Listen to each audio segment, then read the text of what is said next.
now, and my mere existence has disrupted the status quo. I am so personal for me. I am a reminder to colleagues that Palestinians do indeed exist, that we are human, that we are allowed to dream. We are mothers, daughters, granddaughters. We are justice seekers and are unapologetically about our fight against oppressions of all forms. And colleagues, Palestinians aren't going anywhere no matter how much money you send to Israel's apartheid government. If we are to make good on our promises to support equal human rights for all, it is our duty to end the apartheid system that for decades has subjected Palestinians to inhumane treatment and racism. Reducing Palestinians to live in utter fear and terror of losing a child, being indefinitely detained or killed because of who they are, and the unequal rights and protections they have under Israeli law. It must end. One of Israel's most prominent human rights organizations, B'Tselem, has declared Israel an apartheid state. Human Rights Watch recently recognized it too. This is what Palestinians living under Israel's oppression have been telling us for decades. I have been told by some of my colleagues who dispute the truth about segregation, racism, and violence in Israel towards Palestinians that I need to know the history. What they mean, unintentionally or not, is that Palestinians do not have the right to tell the truth about what happened to them during the founding of Israel. They are, in effect, they erase the truth about ethnic cleansing of Palestinians in Israel, that some refer to as the Nakba, our catastrophe. As Palestinians talk about our history, know that many of my Black neighbors, indigenous communities, may not know what we mean by Nakba, but they do understand what it means to be killed, expelled from your home, land, made homeless, and stripped of your human rights. My ancestors and current family in Palestine deserve the world to hear their history without obstruction. They have a right to be able to explain to the world that they are still suffering, still being dispossessed, still being killed as the world watches and does nothing. As Peter Beinart, an American of Jewish faith, writes, quote, "When you tell a people to forget its past, you are not proposing peace. You are proposing extinction. The Palestinian story is that of being made a refugee on the lands you called home. We cannot have an honest conversation about U.S. military support for the Israeli government today without acknowledging that for Palestinians, the catastrophe of displacement and dehumanization in their homeland has been ongoing since 1948.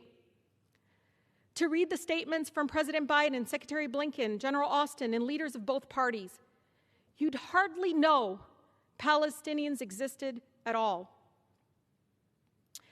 There has been no recognition of the attack on Palestinian families being ripped from their homes in East Jerusalem right now, or home demolitions.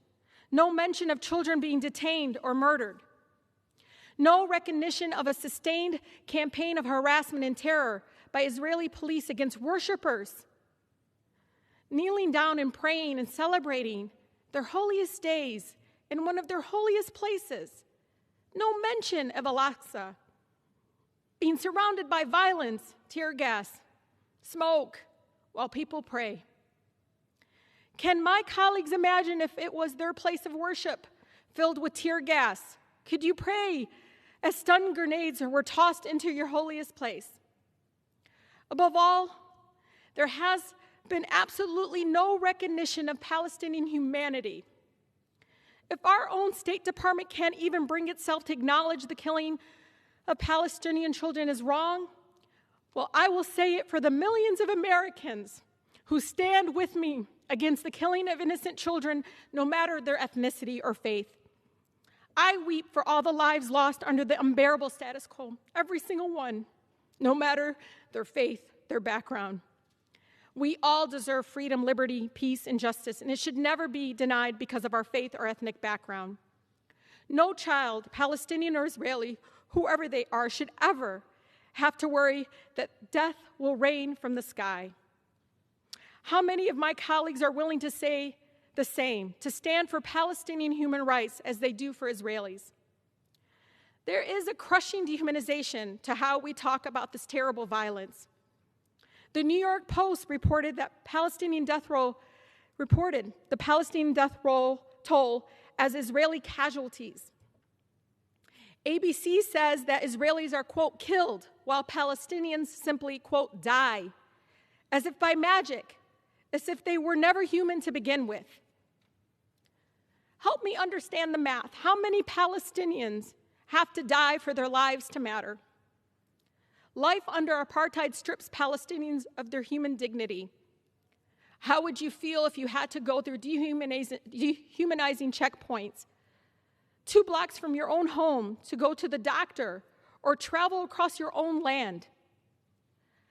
How would you feel if you had to do it while pregnant in the scorching heat as soldiers with guns controlled your freedom? How would you feel it if you lived in Gaza, where your power and water might be out for days or weeks at a time, where you were cut off from the outside world by inhumane military blockade? Meanwhile, Palestinians' rights to nonviolent resistance have been curtailed and even criminalized. Our party leaders have spoken forcefully against BDS, calling its proponents anti-Semitic, despite the same tactics being critical to ending the South African apartheid mere decades ago. What we are telling Palestinians fighting apartheid is the same thing being told to my Black neighbors and Americans throughout that are fighting against police brutality here. There is no form of acceptable resistance to state violence. As long as the message from Washington is that our military support for Israel is unconditional, Netanyahu's extremism, right-wing government will continue to expand settlements, continue to demolish homes, and continue to make the prospects for peace impossible. 330 of my own colleagues, and Democrats and Republicans here, 75% of the body here, signed a letter pledging that Israel shall never be made to comply with basic human rights laws that other countries that receive our military aid must observe. You know, when I see the images and videos of destruction and death in Palestine, all I hear are the children screaming from pure fear and terror. I want to read something a mother named Vihan in Gaza wrote 2 days ago. She said, quote, "Tonight I put the kids to sleep in our bedroom so that when we die together."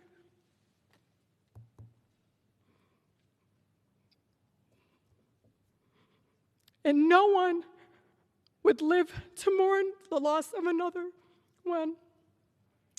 The statement broke me a little more because of my country's policies and funding will deny this mother's right to see her own children live without fear and to grow old without painful trauma and violence.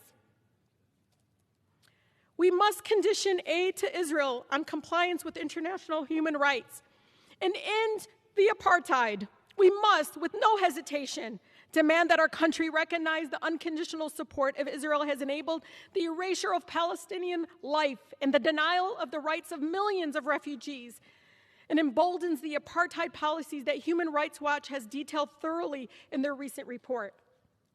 I stand before you not only as a Congresswoman for the beautiful 13 districts strong, but also as a proud daughter of Palestinian immigrants and the granddaughter of a loving Palestinian grandmother living in the occupied Palestine. You take that and you combine it with the fact that I was raised in one of the most beautiful, blackest cities in America, a city where movements for civil rights and social justice are birthed, the city of Detroit. So I can't stand here. I can't stand silent when injustice exists, where the truth is obscured. If there's one thing Detroit instilled in this Palestinian girl from Southwest, it's you always speak truth to power even if your voice shakes. The freedom of Palestinians is connected to the fight against oppression all over the world. Lastly, to my city in Palestine, Ashanik, Anawakif Hannah, I stand here because of you. Thank you.